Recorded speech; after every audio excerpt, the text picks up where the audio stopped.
अस्सलाम वालेकुम viewers. Dollar और डार की क्या कहानी है। डार के दावे जो थे वो अवाम को बेवकूफ़ बनाने तक महदूद रह गए, इस पर बात करेंगे। पाकिस्तान में दो ओहदे जो अहम ओहदे वो रह गए, उस पर कंट्रोल करना, उस पर कब्जा करना अभी बाकी है और उसके लिए क्या तगदो शुरू है, क्या पेशरफ्त उस पर हुआ है, उस पर भी कोशिश करेंगे छोटे से व्लॉग में बात कर सकूँ। इसके अलावा सुप्रीम कोर्ट में नज़रसानी दरख्वास्त का फैसला तकमील तक पहुंचा नहीं कि एक और जो है ना हुकूमत की तरफ से बदनीयती का एक मामला है या एक स्टेप है वो नज़र आया, इस पर भी कोशिश करूंगा। इसके अलावा इमरान खान के या पीटीआई के इस वक्त क्या पोजीशन है, जो लोग छोड़ रहे उनके तनाजुर में, और जो इमरान खान या अवाम का अपने एक डट के मुकाबला है उसके तनाजुर में। इसके अलावा पाकिस्तान में क्या कुछ हो रहा है और किस तरफ जो है ना पाकिस्तान की सियासत, पाकिस्तान की मीशत या पाकिस्तान के ओवरऑल अवाम की जो एक रुझान है वो किस तरफ जाते हैं, इन तमाम पे कोशिश करूंगा कि इस छोटे से व्लॉग में तफसील से बात कर सकूं। डॉलर और डार की आपस में क्या कहानी है, कितने जो ना वो दावे कर चुके थे। डॉलर जो है ना वो अभी 316, 315, 317 तक भी अवेलेबल नहीं है, इन्हें नहीं मिल रहे मार्केट में। लेकिन डार जो इसी डॉलर के कंट्रोल करने के या मीशत के कंट्रोल करने के या मीशत को बेहतरी की तरफ लाने के लिए या IMF के हवाले से जो दावे कर चुके थे, जो ना बहुत ज़्यादा जिसे कह सकते कि बहुत वो तुरमखानी शो कर रहा था, जो बहुत ज़्यादा अपने आप को नऊजुबिल्लाह पता नहीं क्या कुछ समझ रहा था और अवाम को बेवकूफ़ बना रहा था। असल में उस वक़्त वो दावे वाकई साबित हुए कि सिर्फ और सिर्फ अपने केसेस ख़त्म करके अवाम को बेवकूफ़ बना के उन्हीं दावों से अभी पाकिस्तान में वो वाकई एक वज़ीर ख़जाना के सीट पर, बल्कि डिप्टी वज़ीर आज़म अगर इसे कह दे तो कम नहीं है। उन्होंने आज अपने एक प्रेस कॉन्फ्रेंस में एक सहाफ़ी के सवाल पे गुस्से का इजहार किया और गुस्से का इजहार इसी सवाल पे सहाफ़ी ने जो सवाल किया वो कोई मीन्स गैर मुताल्लिक़ का सवाल नहीं था, वो कोई इससे अनकंसर्न सवाल नहीं था। उनने सवाल किया कि क्या डॉलर की जो कीमत है वो आपके कहने के मुताबिक, जैसे आप कह रहे थे कि मेरे पास एक्सपर्टीज है और मैं IMF के साथ या मीशत को आगे बढ़ने के लिए या डॉलर को कंट्रोल करने के तमाम तजुर्बात रखता हूं और मैं उस पर कंट्रोल कर सकता हूं और मैं इंशाल्लाह मीशत को बेहतरी की तरफ लेके जाऊंगा और मीशत बेहतर हो जाएगा। जब आप आए थे आप उस वक्त ये बोल रहे थे, तो आपका क्या ख्याल है आजकल इस हवाले से? तो उन्होंने क्या कहा, उन्होंने गुस्से का इजहार किया। उन्होंने कहा कि क्या पाकिस्तान डिफ़ॉल्ट कर गया? इसका मतलब है कि उनके जहन में पाकिस्तान डिफ़ॉल्ट होगा तब जाके उनसे सवाल किया जा सकता है, अदरवाइज जो अवाम के पाकिस्तान के मीशत के जो हाल है उसके डॉलर साहब यानी डार साहब वो जिम्मेदार नहीं है। बेशक डॉलर 500 रुपये का हो जाए क्योंकि उनके मफादात के लिए वो बेहतर है, लेकिन अवाम के पाकिस्तान की रुपया कितना गिरता है, इससे पाकिस्तान के अवाम पर कितना उसका असर होता है और बुरा असर उसका इससे कोई फिक्र नहीं, ना कोई सरोकार है। बहरहाल ये पाकिस्तान की बदकिस्मती कह दो या ये हमारे अवाम की नाअहली या बेवकूफ़ी कह दो, जो इन जैसे लोगों को वाकई हम फिर भी इन पर ट्रस्ट करके इनको अपने ऊपर मुसल्लत करती है या अपने ऊपर जो है ना वो नाजिल फरमाते हैं। बहरहाल पाकिस्तान में दो ओहदे रह गए, वो दो ओहदे क्या है, एक सदारत का ओहदा और एक जो है ना आपके chief justice of supreme court का ओहदा। इन ओहदों के लिए क्या तगदोश हो रही है, उनकी जो है ना अब बारी है कि उनको भी किसी तरह कंट्रोल किया जाए। इन्हें PDM हुकूमत जल्द अज जल्द इन दोनों ओहदों पे कंट्रोल हासिल करना चाहते हैं। एक का कंट्रोल आपको बहुत जल्द नज़र आ जाएगा और एक पे थोड़ा सा टाइम लग सकता है, उसके हवाले से काम शुरू हो गया, इन्हें अमली जामा पहनाना शुरू हो चुका है। एनीवे, फजलुर रहमान को आने वाले वक्त में नया सदर बनने और बनाने की जो तगदो है वो सदारत का जो एक ओहदा है उस पर कब्जा करने के लिए अब काम प्रैक्टिकली शुरू हो चुका है। जैसा कि उनके साथ मुआहिदा किया गया था, किसके साथ, इस फजलुर रहमान के साथ, PDM का एक सरबराह बनाते वक्त और PDM को लीड करते वक्त कि आपको हम सदर बनाएंगे, वो बातें अभी तक एज इट इज़ है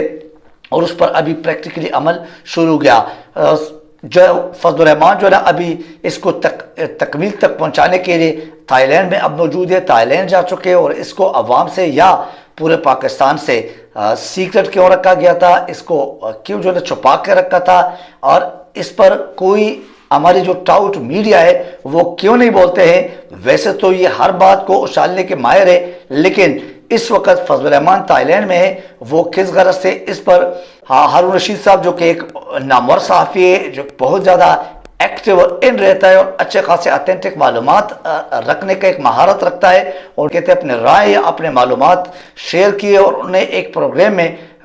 टेलीविज़न शो पे ये बाकायदा तौर पे बता दिया कि सदारती जो एक मामलात है या सदर के जो जाने के बाद किस तरह किस स्टेप्स के साथ वो सदर के ओहदा संभालेगा, और सदर के ओहदे के संभालने के लिए ये अभी इस वक्त थाईलैंड में मौजूद है। क्योंकि जब भी इनके ऐसी कोई बात होती है तो वो कमर का दर्द और पाँव का दर्द और बहुत सारे और मामलात और दवाइयाँ इनके फिर पाकिस्तान में नहीं, फिर थाईलैंड और इंग्लैंड और अमेरिका और सो ऑन इधर उधर जो अंग्रेज़ कंट्रीज़ है, जो ब्रिटिश कंट्रीज़ है, जो यहूदियों को बुरा भला कहने वाले, उन्हीं कंट्रीज़ में उन्हीं लोगों के पास, उन्हीं डॉक्टरों के पास जाके अपने इलाज का बहाना बना के कुछ इस तरह के जो साजिशें होती है या मनसूबाबंदी है वहाँ पे वो फाइनलाइज करके वापस आते हैं और उसी पर फिर आवाम को बेवकूफ़ बना के वो अमल करके वो तकमील तक पहुँचाते हैं। बहरहाल उसके बाद सुप्रीम कोर्ट का जो ओहदा है, यानी सुप्रीम कोर्ट के चीफ जस्टिस साहब के,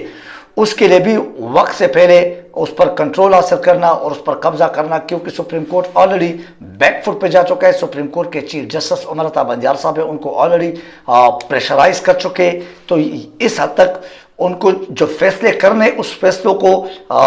रोकने या उस फैसले को डिलेइंग टैक्टिक्स के लिए या डिलेइंग के चक्कर में वो इनके प्रेशर में आ चुके हैं। ये मैं नहीं कहता हूँ, ये आपको ऑलरेडी हर प्लेटफॉर्म पे, हर सोशल मीडिया, हर मीडिया प्लेटफॉर्म पे नज़र आ रहा होगा। और इंसाफ के तकाजे जो होना चाहिए वो दिन ब दिन डिले होते जा रहे। तो ये तमाम तासुर जो है ना वो इसी बात के सबूत है कि वो इस प्रेशर में नो डाउट अभी इस वक्त नज़र आ रहा है। बहरहाल सुप्रीम कोर्ट में नज़रसानी दरख्वास्त का फैसला अभी तक हुआ नहीं है, उस तक पहुंचे नहीं है। यानी पहले केस अगर देख ले, तमाम केसेस वो कोई भी हो सुप्रीम कोर्ट में, वो उसका फैसला आता नहीं है। कल परसों तरसों समाज के चक्करों में कि दूसरा एक केस या दूसरा एक मामला करा कर लेते हैं ये पीडीएम हुकूमत। अभी इसी नज़रसानी दरख्वास्त जो कि इलेक्शन कमीशन ने दिया था पंजाब के इलेक्शन कराने के 14 मई को जो इलेक्शन कराना था वो तकमील तक पहुंचा नहीं है, उस पर फैसला आया नहीं है, उस पर समात जारी।